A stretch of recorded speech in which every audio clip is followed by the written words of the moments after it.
Hello বন্ধুরা, ট্যাবে 10,000 টাকা 26শে সেপ্টেম্বর কি পাবে না অন্য কোনো দিন পাবে? তো চলো সেটা দেখে নিয়ে যাক। তার আগে ভিডিওটা লাইক করে চ্যানেলটা সাবস্ক্রাইব করে দাও। চলো এবারে দেখা যাক। ইতিমধ্যে স্কুল নবান্ন এবং শিক্ষা দপ্তরের তরফ থেকে 5ই সেপ্টেম্বর ট্যাবের টাকা দেওয়া নিয়ে কথা হয়েছিল, কিন্তু পরবর্তীকালে ছাত্রছাত্রীরা ট্যাবের টাকা 2024 কবে নাগাদ পাবে, ট্যাবের টাকা কবে ঢুকবে 2024-এ নিউ আপডেট জানাবো আজকের প্রতিবেদনে। তো চলো সেটা দেখে নাও।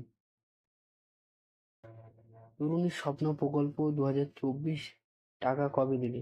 কিছু সংবাদ মাধ্যমের সূত্রে মারফতে জানা যাচ্ছে যে 26শে সেপ্টেম্বর যেহেতু ঈশ্বরচন্দ্র বিদ্যাসাগরের জন্মজয়ন্তী উৎসব, তাই এই দিনে টাকা দেওয়ার প্রক্রিয়া শুরু করতে পারে শিক্ষা দপ্তর। তবে এই টাকা আগে দ্বাদশ শ্রেণী অর্থাৎ ক্লাস 12 পড়ুয়াদের ও তারপর একাদশ শ্রেণী 11 ক্লাস পড়ুয়াদের দেওয়া হবে,